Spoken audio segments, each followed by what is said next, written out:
ಅದು 108 ಆ್ಯಂಬುಲೆನ್ಸು ಸಿಬ್ಬಂದಿ ಅವರು ಕೆಲಸ ಮಾಡುವಂಥದ್ದು ಅವರ ಒಂದು ಏಜೆನ್ಸಿ ಜೊತೆ. ಸೊ ಅದು ಅವ್ರ ಜೊತೆ ಮಾತಾಡ್ಕೋಬೇಕು. ನಾವು ಅದರಲ್ಲಿ ಜಾಸ್ತಿ ಇಂಟರ್ಫಿಯರ್ ಆಗೋಕ್ಕಾಗಲ್ಲ. ಬಂದಾಗ ನಾವು ಅದನ್ನು ಮಧ್ಯಸ್ಥಿಕೆ ಮಾಡಿ ಮಾತಾಡಿಸ್ಬೋದು. ಆದರೆ ಈಗ 108 ಆ್ಯಂಬುಲೆನ್ಸ್ ನಾವು ಈಗ ಹೊಸ ವ್ಯವಸ್ಥೆಗೆ ಹೋಗ್ತಾ ಇದ್ದೀವಿ. ಈಗಾಗಲೇ ನಾವು ಚಾಮರಾಜನಗರದಲ್ಲಿ ಟ್ರಯಲ್ ಮಾಡಾಯಿತು. ನಾವೇ ಅದನ್ನು ನಿರ್ವಹಣೆ ಮಾಡೋದಕ್ಕೆ ನಾವು ತೀರ್ಮಾನ ತೊಗೊಂಡಿದ್ದೀವಿ. ಮತ್ತು ಈಗ ನಮ್ಮ ಏನು ಕಮಾಂಡ್ ಕಂಟ್ರೋಲ್ ಎಲ್ಲ ಏನಿರ್ತದೆ ಅದೆಲ್ಲ ನಮ್ಮ ಅಡಿಯಲ್ಲಿ ಇರ್ತದೆ. ನಾವೇ ಅದನ್ನು ನಿರ್ವಹಣೆ ಮಾಡ್ತೀವಿ. ಮತ್ತು ಈ ಖಾಸಗಿಯವರಿಂದ ನಾವು ಹೊರಗೆ ಬರೋದಕ್ಕೆ ತೀರ್ಮಾನ ಮಾಡಿದ್ವಿ. ಯಾಕಂದರೆ ಆ್ಯಂಬುಲೆನ್ಸು ನಮ್ಮದೇ. ಮತ್ತು ಅವ್ರು ಕೊಡುವಂಥ ಏನು ರೇಟ್ಸು ಮತ್ತು ಅವರ ಒಂದು ಸಮಸ್ಯೆಗಳು ಭಾಳಷ್ಟಿದೆ. ಪದೇ ಟೆಂಡರ್ಗಳು ಕರೆದು ಈ ಹಳೆ MOU ಎಲ್ಲ ನಡೀತಾ ಇತ್ತಿದ್ದು. ಸೊ ಈಗ ಏನಾಗಿದೆ, ಯಾವ ಟೆಂಡರ್ ಕರೆದ್ರೂ ಕೂಡ ಅದರಲ್ಲಿ ಏನಾದರೂ ಒಂದು ಸಮಸ್ಯೆ ಆಗಿ ಟೆಂಡರ್ಗಳು ಅದು ಫೈನಲೈಸೇ ಆಗ್ತಾ ಇರಲಿಲ್ಲ. ಅದಕ್ಕೆ ನಾವೇನು ಮಾಡಿದ್ದೀವಿ, ಇದನ್ನು ನಾವೇ ಯಾಕೆ ಮಾಡಬಾರ್ದು ಅಂತ ಹೇಳಿ ನಾವು ಚರ್ಚೆ ಮಾಡಿ ಎಲ್ಲ ತಜ್ಞರ ಜೊತೆ ಡಿಸ್ಕಸ್ ಮಾಡಿ ಸಾಫ್ಟ್ವೇರ್ ರೆಡಿ ಮಾಡಿ, ಮತ್ತು ಇದರಿಂದ ನಮ್ಮ ಸರ್ಕಾರ ಕೂಡ ಭಾಳ ಉಳಿತಾಯ ಆಗುತ್ತೆ. ದುಡ್ಡು ನಮ್ಮ ನಿರ್ವಹಣೆಯಿಂದ ಸರ್ಕಾರಕ್ಕೆ ನೂರಾರು ಕೋಟಿ ರೂಪಾಯಿಯಷ್ಟು ಉಳಿತಾಯ ಕೂಡ ಆಗ್ತದೆ. ಮತ್ತು ನಮ್ಮ ಜವಾಬ್ದಾರಿ ಈ ವ್ಯವಸ್ಥೆ ನಿರ್ವಹಣೆಯಲ್ಲಿ ಪೂರ್ತಿ ಸರ್ಕಾರದ್ದೇ ಜವಾಬ್ದಾರಿ ಇರ್ತದೆ. ಸರ್ಕಾರನೇ ನಡೆಸ್ತದೆ, ಖಾಸಗಿ ಅಲ್ಲ, ಏಜೆನ್ಸಿಗಳು. ಈಗ ಚಾಮರಾಜನಗರ ಟ್ರಯಲ್ ರನ್ ಮಾಡಾಗಿದೆ. ಈಗ ಇಡೀ ರಾಜ್ಯದಲ್ಲಿ ಎಲ್ಲ ಸ್ಟೇಟ್ ಆ್ಯಂಬುಲೆನ್ಸಸ್ನ ರಾಜ್ಯದ ಆ್ಯಂಬುಲೆನ್ಸಸ್ ಇದೆ.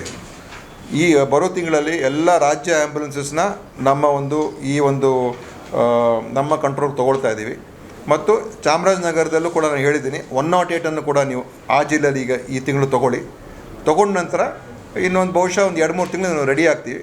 ಇನ್ನೊಂದು 3 ತಿಂಗಳಿಗೆ ನಾವು ಎಲ್ಲ ಇಡೀ ಇದನ್ನು ತೊಗೊಳ್ತಕ್ಕಂಥದ್ದಕ್ಕೆ ಇಡೀ ರಾಜ್ಯದ ಸ್ಟೇಟ್ ಆ್ಯಂಬುಲೆನ್ಸು ಕೂಡ ಇದ್ರಲ್ಲಿ ತೊಗೊಳ್ತಾ ಇದ್ದೀವಿ. ಈಗ ಸ್ಟೇಟ್ ಆ್ಯಂಬುಲೆನ್ಸ್ ಬಗ್ಗೆ ಯಾರು ನಿರ್ವಹಣೆ ಇಲ್ಲ, ಎಲ್ಲಿದೆ, ಏನು ಮಾಡ್ತಾಯಿದೆ, ಎಲ್ಲಿಗೆ ಹೋಗ್ತಾ ಇದ್ದಾರೆ, ಏನು ಅಂತ ಯಾವುದೇ ನಮ್ಮ ಒಂದು ಇದರಲ್ಲಿ ಮಾನಿಟ್ರಿಂಗ್ ಇಲ್ಲ, ಆಯಿತಾ. ಅದು ಈಗ ನಾವು ಅದನ್ನು ತೊಗೊಂಬರ್ತೀವಿ, ಇಡೀ ರಾಜ್ಯಕ್ಕೆ ತೊಗೊಂಬರ್ತಾ ಇದ್ದೀವಿ. ಅದು ತಕ್ಷಣದಲ್ಲೇ ಮಾಡ್ತಾಯಿದ್ದೀವಿ. ಒಂದು 3 ತಿಂಗಳಿಗೇನೋ ನಾವು ಅವ್ರಿಗೆ ರಿಅಪಾಯಿಂಟ್ ಮಾಡ್ಕೊಂಡಿದ್ದೀವಿ. ಯಾಕಂದರೆ ಬೇರೆ ನಮ್ಮ ಸುಧಾರಣೆ ಕ್ರಮಗಳು ತೊಗೊಳ್ತಾ ಇದ್ದೀವಿ. ಆ ಒಂದು ಆಧಾರದ ಮೇಲೆ ಅದನ್ನೆಲ್ಲ ನೋಡಿದ ನಂತರ ಅವರಿಗೆ ನಾವು ಪೂರ್ತಿಯಾಗಿ ರಿಅಪಾಯಿಂಟ್ ಮಾಡ್ಕೊಳ್ತೀವಿ.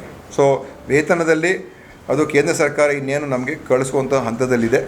ಬಹುಶಃ ಈ ವಾರದಲ್ಲಿ 2-3 ದಿವಸದಲ್ಲಿ ಬರುತ್ತೆ ಅಂತ ಹೇಳಿದ್ದಾರೆ. ನಾವು ದಿವಸ ಅವ್ರ ಸಂಪರ್ಕದಲ್ಲಿದ್ದೇವೆ. ಬಂದಿದ ತಕ್ಷಣ ಅವ್ರಿಗೆ ನಾವು ಕೊಟ್ಬಿಡ್ತೀವಿ. ಕಮ್ಯುನಿಟಿ ಹೆಲ್ತ್ ಆಫೀಸರ್ಸ್ಗಳಿಗೂ ಕೂಡ 3 ತಿಂಗಳಿಂದ ಸಂಬಳ ಅದೇ ಎಲ್ಲ NHM ಎಲ್ಲ NHM ಸ್ಟಾಫ್ ಎಲ್ಲರಿಗೂ ಕೂಡ ಅದು ಈ ಒಂದು ಸಮಸ್ಯೆ ಆಗಿದೆ. ಎಲ್ಲರಿಗೂ ಕೂಡ ಆಶಾ ಕಾರ್ಯಕರ್ತರು ಇರ್ಬೋದು, CHOಗಳು ಇರ್ಬೋದು, ಇವ್ರಿಗೆಲ್ಲರೂ ಕೂಡ ಸಮಸ್ಯೆ ಆಗಿದೆ. ಹಿಂದೆ ಸಮಸ್ಯೆ ಯಾಕೆ ಆಗ್ತಾ ಇಲ್ಲ ಅಂದರೆ ನಮ್ಮ ದುಡ್ಡಲ್ಲಿ ಕೊಟ್ಬಿಡ್ತಾಯಿದ್ದು. ಈಗ ನಮ್ಮ ಎಕ್ಸ್ಪೆಂಡಿಚರ್ ಹೋದ ವರ್ಷ ಅಂತೂ ನಾವು ಆಲ್ಮೋಸ್ಟ್ 95% ಪೂರ್ತಿ ಮಾಡಿಬಿಟ್ಟಿದ್ದು. ಸೊ ಅದರಿಂದ ನಮ್ಮ ಉಳಿತಾಯ ದುಡ್ಡು ಇರಲಿಲ್ಲ.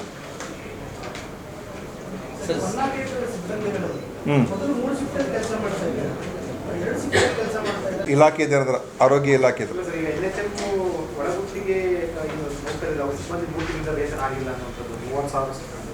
ಅದೇನಾಗಿದೆ ಅಂದರೆ, ಈಗ ನಾವು ಪ್ರತಿ ವರ್ಷ ಅವರಿಗೆ ಮೊದಲನೇ ತಿಂಗಳು ವೇತನ ಹೇಗೆ ಕೊಡ್ತಾಯಿದ್ದು ಅಂತ ಹೇಳಿದ್ರೆ, ಈಗ ಮಾರ್ಚ್ವರೆಗೂ ಇರ್ತದೆ. ಏಪ್ರಿಲ್ ತಿಂಗಳಲ್ಲಿ ಕೇಂದ್ರ ಸರ್ಕಾರದಿಂದ ಬಿಡುಗಡೆ ಆಗೋದಿಲ್ಲ ಅನುದಾನ. ಆದರೆ ನಮ್ಮ ಹಿಂದೆಲ್ಲ ಏನಾಗ್ತಾಯಿತ್ತು, ಓಪನಿಂಗ್ ಬ್ಯಾಲೆನ್ಸ್ ಭಾಳ ಇರ್ತಾಯಿತ್ತು.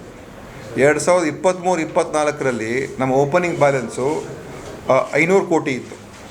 ಸೊ ನಮ್ಮದು ಬ್ಯಾಲೆನ್ಸ್ ಇರೋದ್ರಿಂದ ನಾವು ಆ ಬ್ಯಾಲೆನ್ಸ್ ದುಡ್ಡಲ್ಲಿ ಕೊಟ್ಬಿಡ್ತಾಯಿತ್ತು. ತದನಂತರ ಕೇಂದ್ರ ಸರ್ಕಾರದಿಂದ, ಯಾಕಂದರೆ ಅದು ವರ್ಷ ಬದಲಾವಣೆ ಆಗೋ ಸಂದರ್ಭದಲ್ಲಿ ಸ್ವಲ್ಪ ತಡವಾಗಿ ಕೊಡ್ತಾಯಿದ್ರು. ಅದು 1 ತಿಂಗಳು ನಾವು ಮೊದಲೇ ಕೊಡ್ತಾಯಿದ್ದು, ಆಮೇಲೆ ಅವ್ರು ಅಲ್ಲಿಂದ ಕೇಂದ್ರದಿಂದ ಬರ್ತಾಯಿತ್ತು.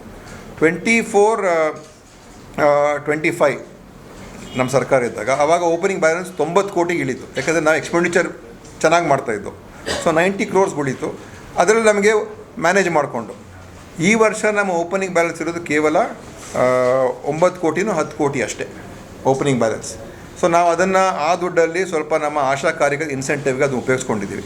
ಕೇಂದ್ರ ಸರ್ಕಾರ ಅವರು ಇನ್ನೂ ನಮಗೆ ಬಿಡುಗಡೆ ಮಾಡಿಲ್ಲ. ಅವರು ಇನ್ನೊಂದೇನೋ ಸಿಸ್ಟಮನ್ನು ಚೇಂಜ್ ಮಾಡ್ಕೊಳ್ತಾ ಇದ್ದಾರೆ. ಅದೊಂದು ಸ್ಪರ್ಶ್ ಸಿಸ್ಟಮ್ಗೆ ಹೋಗೋದಕ್ಕೆ ಅವ್ರು ಮಾಡಿದ್ದಾರೆ. ಆ ಸ್ಪರ್ಶ್ ಅಂದರೆ SNA ಸ್ಪರ್ಶ್ ಅಂತ ಹೊಸ ವ್ಯವಸ್ಥೆ ತರಬೇಕು ಅಂತ ಈ ರಿಲೀಸಸ್ಗೋಸ್ಕರ ಅಂತ. ಆದರೆ ಅದಿನ್ನೂ ಸರಿಯಾಗಿ ಆಗಿಲ್ಲ. ಸೊ ಆದ್ದರಿಂದ ಅವರು ಹಳೇ ಸಿಸ್ಟಮ್ ಪ್ರಕಾರನೇ ಇವಾಗ ಕೊಡ್ತೀವಿ ಅಂತ ಹೇಳಿದ್ದಾರೆ. ಸೊ ಬಹುತೇಕ ಈಗ 2 ತಿಂಗಳು ಕೊಟ್ಟಿಲ್ಲ ನಾವು. ಸೊ ಬಹುತೇಕ ಅವ್ರು ಇನ್ನೊಂದು 2-3 ದಿವಸದಲ್ಲಿ ಹಣ ಬಿಡುಗಡೆ ಆಗ್ತದೆ. ಬಿಡುಗಡೆ ಆಗಿದ ತಕ್ಷಣ ನಾವು ಅವ್ರಿಗೆಲ್ಲರೂ ಕೂಡ ವೇತನ ಕೊಡ್ತೀವಿ. ಯಾರು ಕೂಡ ತಡೆ ಹಿಡಿಯತಕ್ಕಂಥ ಪ್ರಶ್ನೆ ಏನಿಲ್ಲ. ಹಿಂದೆ ನಾವು ನಮ್ಮ ಬ್ಯಾಲೆನ್ಸ್ ದುಡ್ಡು ಉಳಿತಾಯ ಆಗ್ತಾಯಿತ್ತು, ಅದಕ್ಕೋಸ್ಕರ ಪ್ರತಿ ವರ್ಷ 5% ಅದು ಜಾಸ್ತಿ ಆಗ್ತಾ ಹೋಗ್ತದೆ, ಅದು ರೆಗ್ಯುಲರು. ಇದು ಪೂರ್ತಿ ವೇತನ ಪರಿಷ್ಕರಣೆ ಆಗಿರುವಂಥದ್ದು. ಸೊ ಅವ್ರ ಗೈಡ್ಲೈನ್ಸ್ ಪ್ರಕಾರ ಇದು ಹೊಸ ನೇಮಕಾತಿಗಳಿಗೆ ಮಾತ್ರ ಇದು ಅಪ್ಲೈ ಮಾಡ್ಬೋದು, ಯಾಕಂದರೆ ಇದು 25%ಗಿಂತ ಮೇಲೆ ಹೋಗ್ತಾ ಇರುವಂಥದ್ದು. ಸೊ ಇದರಿಂದ ಏನಾಗ್ತದೆ, ಇರೋರು ನಾವು ಯಾರನ್ನೂ ತೆಗಿಯೋಕ್ಕೆ ಹೋಗೋದಿಲ್ಲ, ಕಂಟಿನ್ಯೂ ಆಗ್ತಾರೆ. ಆದರೆ ಕೆಲವರು ನಮಗೆ ಈ ಸಂಬಳ ಕಮ್ಮಿ ಆಗ್ತಾ ಇದೆ ಅಂತ ಅವ್ರಿಗೇನಾದರೂ ನಾವು ಮಾಡೋಕ್ಕೆ ಇಷ್ಟ ಇಲ್ಲ ಅಂತ ಹೇಳಿದಾಗ ಅವರು ರಾಜೀನಾಮೆ ಕೊಡ್ಬೋದು, ಅವ್ರು ಮತ್ತೆ ಅಪ್ಲೈ ಮಾಡ್ಬೋದು. ಅವ್ರಿಗೂ ನಾವು ಹೆಚ್ಚು ವೇಟೇಜ್ ಕೊಡ್ತೀವಿ. ಈಗ ಅವ್ರು 5 ವರ್ಷ ನಮ್ಮಲ್ಲಿ ಕೆಲಸ ಮಾಡಿದರೆ ಅವರಿಗೆ 10 ಮಾರ್ಕ್ ಬರ್ತದೆ, 10 ವರ್ಷ ಜೊತೆಲಿ ನಾವು ಕೆಲಸ 20 ಮಾರ್ಕ್ ಬರ್ತದೆ. ಸೊ ಅವ್ರಿಗೆ ಸೆಲೆಕ್ಷನಲ್ಲಿ ಅವ್ರಿಗೆ ಸ್ವಲ್ಪ ಆದ್ಯತೆ ಸಿಗ್ತದೆ. ಆದರೆ ಇದು ಈಗ ಒಬ್ಬ ತಜ್ಞ ವೈದ್ಯ ನನಗೆ ಈಗ 1,40,000 ಮಾಡಿದ್ದೀವಿ, ಈಗ ಅವ್ರು ನನಗೆ ಅಷ್ಟೇ ಬೇಕು ಅಂತ ಹೇಳಿದ್ರೆ ಆವಾಗ ಎಷ್ಟು ರಿಸೈನ್, ದೆನ್ ವಿಲ್ ರೀಕಾಲ್. ಯಾಕೆಂದರೆ ಸರ್ ಒಂದು ಆರೋಪ NHM ತೆಗಿಬೇಕಂತ ಪ್ಲ್ಯಾನ್ ಮಾಡಿದೆ ಸರ್ಕಾರ, ಒಂದು ಆರೋಪ ತೆಗಿಬೇಕು ಅಂತಲ್ಲ. ಅದು ಇನ್ನೊಂದು ಏನಂತ ಹೇಳಿದ್ರೆ, ನಾವು ಇಡೀ ನಮ್ಮಲ್ಲಿರುವಂಥ ಎಲ್ಲ ಒಂದು ಸ್ಟಾಫಿನ ಅವರ ಒಂದು ಏನೇನು ಅವಶ್ಯಕತೆ ಎಲ್ಲೆಲ್ಲಿದೆ, ಈಗ ಏನೋ ಅನೇಕ ಕಡೆ ಅವಶ್ಯಕತೆ ಇಲ್ಲದೇ ಇರುವಂಥ ಹುದ್ದೆಗಳಿದೆ. ಸೊ ಅದನ್ನೆಲ್ಲ ನಾವು ಈಗ ಪೂರ್ತಿ ನಾವು ಅದನ್ನು ಸ್ಟಡಿ ಮಾಡ್ತಾಯಿದ್ದೀವಿ. ಎಲ್ಲಿ ಬೇಡಿಕೆ ಹೆಚ್ಚಿದೆ, ಎಲ್ಲಿ ಅಗತ್ಯತೆ ಇರುವಂಥ ಹುದ್ದೆಗಳು ಯಾವುದು, ಅನಗತ್ಯ ಯಾವುದು, ಮತ್ತು ಮೌಲ್ಯಮಾಪನ ಕೂಡ ಮಾಡ್ತಾಯಿದ್ದೀವಿ. ಯಾವ ಥರ ಕೆಲಸ ಮಾಡ್ತಾಯಿದ್ದಾರೆ, ಹೇಗಿದೆ ಅವ್ರದ್ದು ನಿರ್ವಹಣೆ. ಸೊ ಇದೆಲ್ಲ ನೋಡಿಕೊಂಡು ತದನಂತರ ಯಾವುದಾದ್ರೂ ಹುದ್ದೆಗಳು ನಾವು ಬದಲಾವಣೆ ಮಾಡಬೇಕು ಅಥವಾ ಒಂದು ಕಡೆ ಇನ್ನೊಂದು ಕಡೆ ನಾವು ಅದನ್ನು ಶಿಫ್ಟ್ ಮಾಡಬೇಕು, ಇದನ್ನೆಲ್ಲ ಮಾಡ್ತಕ್ಕಂಥದ್ದಕ್ಕೆ ಒಂದು ಪ್ರೋಸೆಸ್ ಇಟ್ಕೊಂಡಿದ್ದೀವಿ. ಅದಕ್ಕೆ ನಾವು ಎಲ್ಲರನ್ನೂ ಕೂಡ 3 ತಿಂಗಳಿಗೆ ನಾವು ಅವ್ರಿಗೆ ಕಾಂಟ್ರಾಕ್ಟ್ ರಿನ್ಯೂ ಮಾಡಿದ್ದೀವಿ. 3 ತಿಂಗಳ ನಂತರ ಇದೆಲ್ಲ ನಾವು ನೋಡಿಕೊಂಡು ತದನಂತರ ಯಾವ ಹುದ್ದೆಗಳ ಅಗತ್ಯ ಇಲ್ಲ ಅಂತ ಬಂದಾಗ ಅದನ್ನು ನಾವು ಕ್ಲೋಸ್ ಮಾಡ್ತೀವಿ. ನಾವು ಎಂಪ್ಲಾಯ್ಮೆಂಟ್ ಏಜೆನ್ಸಿ ಅಲ್ಲ, ನಾವು ಸರ್ವಿಸ್ ಏಜೆನ್ಸಿ, ಆಯಿತಾ. ಸೊ ಎಲ್ಲಿ ಹುದ್ದೆಗಳು ಬೇಕು ಅಲ್ಲಿಗೆ ಶಿಫ್ಟ್ ಮಾಡ್ಕೊಳ್ತೀವಿ. ಸೊ ಆ ಥರ ಮಾಡ್ತಕ್ಕಂಥದ್ದಕ್ಕೆ ಒಂದು ಯಾವುದು ಹುದ್ದೆಗಳು ನಾವು ಇದು ಸುಮ್ಮನೆ ಕೆಲವರಿಗೆಲ್ಲ ಗೊಂದಲ ಇರ್ಬೋದು, ನಾವು ತೆಗಿತಾ ಇದ್ದೀವಿ, ಅದೆಲ್ಲ ಏನೂ ಇಲ್ಲ. ನಾವೊಂದು ವೈಜ್ಞಾನಿಕವಾಗಿ ಎಲ್ಲವನ್ನು ಕೂಡ ಯಾವ ಹುದ್ದೆಗಳು ಬೇಕು, ಯಾವುದು ಬೇಡ, ಎಲ್ಲಿ ಅಗತ್ಯತೆ ಹೆಚ್ಚಿದೆ, ಎಲ್ಲಿ ಅಗತ್ಯತೆ ಕಮ್ಮಿ ಇದೆ, ಇನ್ನೇನಾದರೂ ಬದಲಾವಣೆಗಳು ಮಾಡ್ಕೋಬೇಕಾ ಎಲ್ಲ ನೋಡಿಕೊಂಡು ಆಮೇಲೆ ಅದು 3 ತಿಂಗಳ ನಂತರ ತೀರ್ಮಾನ ಮಾಡ್ತೀವಿ.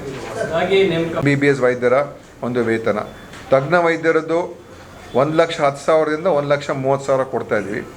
ನಾವೀಗ ಅದನ್ನು 1,40,000ಕ್ಕೆ ಏರಿಸಿದ್ದೀವಿ. ಮತ್ತು ಅದ್ರ ಜೊತೆಯಲ್ಲಿ ಇನ್ನೊಂದು ಏನಂತ ಹೇಳಿದ್ರೆ 1,40,000ಕ್ಕಿಂತ ಅದು 2 ಲಕ್ಷವರೆಗೂ ಹೋಗ್ತದೆ.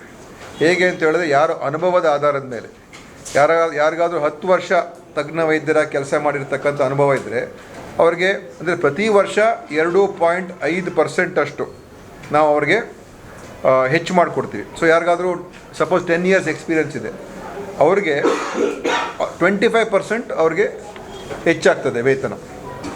ಸೊ 5 ವರ್ಷ ಅನುಭವ ಇದ್ದವ್ರಿಗೆ ಅವ್ರಿಗೆ 12.5% ಹೆಚ್ಚಾಗ್ತದೆ. ಸೊ ಇದು 1,40,000ದಿಂದ 2 ಲಕ್ಷ ಗರಿಷ್ಠವರೆಗೂ ತೊಗೊಂಡೋಗ್ತೀವಿ. ಸೊ ಅವರ ಅನುಭವದ ಆಧಾರದ ಮೇಲೆ ಅವರಿಗೆ ನಾವು ತಜ್ಞ ವೈದ್ಯರಿಗೆ ನಾವು ತೊಗೊಳ್ತಕ್ಕಂಥದ್ದು. ಮತ್ತು ಸ್ಟಾಫ್ ನರ್ಸ್ದು ಕೂಡ 14,186ರಿಂದ 18,000 ಇದೆ, ಬೇರೆ ಬೇರೆ ಶ್ರೇಣಿಗಳು. ಅದಕ್ಕೆಲ್ಲರಿಗೂ ಕೂಡ ಕನಿಷ್ಠ 22,000 ಸಿಕ್ಕೋ ಥರ ಮಾಡೋದ್ರಿಂದ ಸುಮಾರು 25ರಿಂದ 40%ವರೆಗೂ ಹೆಚ್ಚಿಗೆ ಆಗ್ತದೆ. ಸೊ ಇದರ ಮುಖಾಂತರ ನಮಗೆ ಎಲ್ಲೆಲ್ಲಿ ಅನೇಕ ಕಡೆ ಏನು ನಾವು ಈ ಅಗತ್ಯ ಇರುವಂಥ ಏನು ಗೈನಕಾಲಜಿಸ್ಟ್ಗಳು, ಪೀಡಿಯಾಟ್ರಿಷಿಯನ್ಗಳು, ಅನೆಸ್ಥೆಷಿಸ್ಟು, ಜನರಲ್ ಮೆಡಿಸನ್ನು, ಆರ್ಥೋಪೆಡಿಕ್ಸು ಮತ್ತು ಶಸ್ತ್ರಚಿಕಿತ್ಸೆ ಮಾಡೋರು ಮತ್ತು ನೇತ್ರ ತಜ್ಞರು, ಇಂಥ ಎಲ್ಲ ಅವರಿಗೆ ನಾವು ಇದರಲ್ಲಿ ತೊಗೊಳ್ಳೋದಕ್ಕೆ ಅವಕಾಶ ಆಗುತ್ತೆ. ಮತ್ತು ನಮಗೆ ವಿಶ್ವಾಸ ಇದೆ, ಈ ಒಂದು ಹೊಸ ವೇತನ ಶ್ರೇಣಿ ಅಡಿಯಲ್ಲಿ ನಾವು ಎಲ್ಲ ಹುದ್ದೆಗಳನ್ನು ಭರ್ತಿ ಮಾಡೋದಕ್ಕೆ ಭಾಳ ಅನುಕೂಲ ಆಗುತ್ತೆ ಅಂತ ಇದು ನಾವೊಂದು ಮಾಡಿರ್ತಕ್ಕ ಸುಧಾರಣೆ ಕ್ರಮ. ಸೊ ಇದು ಇವತ್ತು ನಿಮಗೆ ಹೇಳೋದಕ್ಕೆ ಬಯಸ್ತಾ ಇದ್ದೀನಿ. ಮತ್ತು ಇದರಲ್ಲಿ ತಮ್ಮ ಪ್ರಶ್ನೆಗಳು ಬರ್ತದೆ, ನನಗೆ ಗೊತ್ತಿದೆ. ಯಾಕಂತೇಳಿ ನಮ್ಮ ಹೇಳಿಕೆ ಏನಂತ ಹೇಳಿದ್ರೆ, ಇದು ಖಾಲಿ ಇರುವಂಥ ಹುದ್ದೆಗಳಿಗೆ ಇದನ್ನು ಕೊಡ್ತೀವಿ ಅಂತ. ಯಾಕೆ ಅಂತ ಹೇಳಿದ್ರೆ, ಈಗ ಇರುವಂಥ ಹುದ್ದೆಗಳು ಕೂಡ ಕೊಡೋದಕ್ಕೆ ನಮಗೇನು ಸಮಸ್ಯೆ ಇಲ್ಲ. ಆದರೆ ಏನು ಒಂದು ಕೇಂದ್ರ ಸರ್ಕಾರದ ಮತ್ತು ಒಂದು ಗೈಡ್ಲೈನ್ಸ್ ಏನಿದೆ, ಈ ಸಂಬಳ ಪ್ರತಿ ವರ್ಷ 5% ಹೆಚ್ಚು ಮಾಡ್ತೀವಿ. ಅದು ಪ್ರತಿಯೊಬ್ಬರಿಗೂ ಹೆಚ್ಚಾಗ್ತದೆ. ಅದ್ರ ಬಗ್ಗೆ ಸಮಸ್ಯೆ ಇಲ್ಲ. ಆದರೆ ಈ ಥರ 20-25%ಗಿಂತ ಹೆಚ್ಚು ಈ ಸ್ಯಾಲ್ರಿ ಪರಿಷ್ಕರಣೆ ಆದಾಗ, ಸಂಬಳ ವೇತನ ಪರಿಷ್ಕರಣೆ ಆದಾಗ ಆವಾಗ ಅದು ಹೊಸ ನೇಮಕಾತಿಗಳಿಗೆ ಮಾತ್ರ ತಗೊಳ್ಬೇಕು ಅಂತ ಮಾಡಿದ್ದಾರೆ. ಸೊ ನಾವು ಅದನ್ನು ಆ ಅಡಿಯಲ್ಲಿ ಅಳವಡಿಸ್ತೀವಿ. ಈಗ ಇರುವಂಥವ್ರಿಗೆ ಕಮ್ಮಿ ಆಗ್ತದೆ, ಸೊ ನಾವೇನು ಮಾಡಿದ್ದೀವಿ, ಇರುವಂಥವ್ರಿಗೆ ಇದೇ ಸಂಬಳದಲ್ಲಿ ಮುಂದುವರಿತು ಅಂತ ಹೇಳಿದ್ರೆ ನಾವು ಅವ್ರಿಗೇನು ಡಿಸ್ಟರ್ಬ್ ಮಾಡೋಕ್ಕೆ ಹೋಗಲ್ಲ. ಆದರೆ ಈಗ ನಮಗೆ ಹೆಚ್ಚು ಸಂಬಳ ಬೇಕು ಅಂತ ಹೇಳಿದ್ರೆ ಅವರು ರಿಸೈನ್ ಮಾಡಬೇಕಾಗ್ತದೆ. ರಿಸೈನ್ ಮಾಡಿ ಮತ್ತೆ ನಾವು ಆ ಪೋಸ್ಟ್ಗೆ ಕಾಂಟ್ರಾಕ್ಟ್ ಕರಿತೀವಿ. ಕಾಂಟ್ರಾಕ್ಟ್ ಕರೆದಾಗ ಈಗ ಈ ವೇತನ ಹೆಚ್ಚಾಗಿರೋದ್ರಿಂದ ಬೇರೆಯವರು ಕೂಡ ಅಪ್ಲೈ ಮಾಡ್ಬೋದು, ಇವರು ಅಪ್ಲೈ ಮಾಡ್ಬೋದು. ಇವರಿಗೆ ನಾವು ಒಂದು ಇದು ಕೊಡ್ತೀವಿ, ಯಾಕಂದ್ರೆ ನಮ್ಮಲ್ಲೇ ಕೆಲಸ ಮಾಡಿರೋದ್ರಿಂದ ಆ ಅನುಭವದ ಆಧಾರದ ಮೇಲೆ ಪ್ರತಿ ವರ್ಷಕ್ಕೆ ಅವರಿಗೆ 2 ಮಾರ್ಕ್ಸ್ ಕೊಡ್ತೀವಿ. ಅದಕ್ಕೊಂದು ಕ್ಯಾಟಗರೈಸೇಷನ್ ಇದೆ. ಅವ್ರಿಗೆ ಪ್ರತಿ 1 ವರ್ಷ ಮಾಡಿದರೆ ಅವ್ರಿಗೆ 2 ಮಾರ್ಕ್ಸ್ ಎಕ್ಸ್ಟ್ರಾ, 2 ವರ್ಷ ಮಾಡಿದರೆ 4 ಮಾರ್ಕ್ಸ್ ಅವ್ರಿಗೆ ಹೆಚ್ಚಳ. ಈ ಥರ ಅವ್ರಿಗೆ ಆ ಒಂದು ನಾವು ಹೊಸದಾಗಿ ಮತ್ತೆ ಅದನ್ನೇನಾದ್ರು ಕರೆದ್ರೆ ಅವ್ರಿಗೆ ನಾವು ಆ ರೀತಿಯಾದಂಥ ಒಂದು ವೇಟೇಜ್ ಕೊಡ್ತೀವಿ.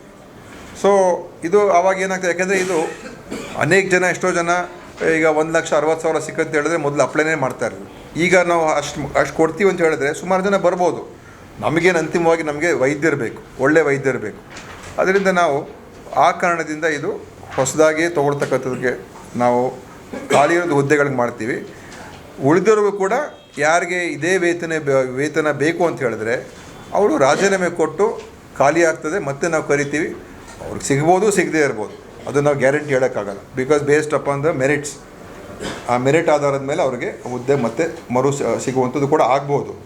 ಆದರೆ ಅದು ಅವ್ರಿಗೆ ಬಿಟ್ಟಿರುವಂಥದ್ದು. ಇದು ಈ ಒಂದು ತೀರ್ಮಾನ ನಾವು ಮಾಡಿ ಈಗ ಘೋಷಣೆ ಮಾಡ್ತಾಯಿದ್ವಿ. ಇದರಿಂದ ಖಂಡಿತ ನಮ್ಮ ಸೇವೆಗಳಿಗೆ ಭಾಳ ಅನುಕೂಲ ಆಗುತ್ತೆ ಅಂತ ನಾನು ಅಂದ್ಕೊಂಡಿದ್ದೀನಿ. ಟ್ರಯಲ್ ರನ್ ಮಾಡಾಯಿತು. ನಮ್ಮದೇ ಬೆಂಗಳೂರಲ್ಲಿ ಒಂದು ಕಂಟ್ರೋಲ್ ರೂಮ್ ಇರ್ತದೆ, ಪ್ರತಿ ಜಿಲ್ಲೆಯಲ್ಲಿ ಒಂದು ಕಂಟ್ರೋಲ್ ರೂಮ್ ಇರ್ತದೆ. ಸೊ ಈ ಥರ ಅದರ ಎಲ್ಲ ಪೂರ್ತಿ ವಿವರಣೆ ನಾನು ಆಮೇಲೆ ಕೊಡ್ತೀನಿ.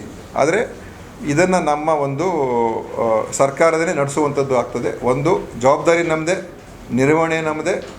ಆಮೇಲೆ ಇದರಿಂದ ಬೊಕ್ಕಸಕ್ಕೆ ಕೂಡ ಬಹಳಷ್ಟು ಉಳಿತಾಯ ಆಗ್ತದೆ, ಭಾಳಷ್ಟು ದುಡ್ಡು ಕೂಡ ಉಳಿತಾಯ ಆಗ್ತದೆ. ಆ್ಯಂಬುಲೆನ್ಸ್ ಮೊದಲು ನಮ್ಮದೇ, ಈಗಲೂ ಕೂಡ ಆ್ಯಂಬುಲೆನ್ಸ್ ನಮ್ಮದೇ. ಏಜೆನ್ಸಿ ಅವರು ಬರೀ ನಿರ್ವಹಣೆ ಮಾಡೋದು. ಅವ್ರು ಇನ್ನೊಂದು ಏನಂದರೆ ಆ ಕಮಾಂಡ್ ಕಂಟ್ರೋಲ್ ರೂಮ್ ಏನಿತ್ತು ಅದು ಅವ್ರು ಮಾಡೋರು. ಅದೇ ಮುಖ್ಯ. ಅದರಲ್ಲಿ ಅದು ಒಂದು ಒಳ್ಳೆಯ ವ್ಯವಸ್ಥೆಯಲ್ಲಿ ನಿರ್ವಹಣೆ ಆದರೆ ಈ 108 ವ್ಯವಸ್ಥೆ ಚೆನ್ನಾಗಿ ನಡೀತದೆ.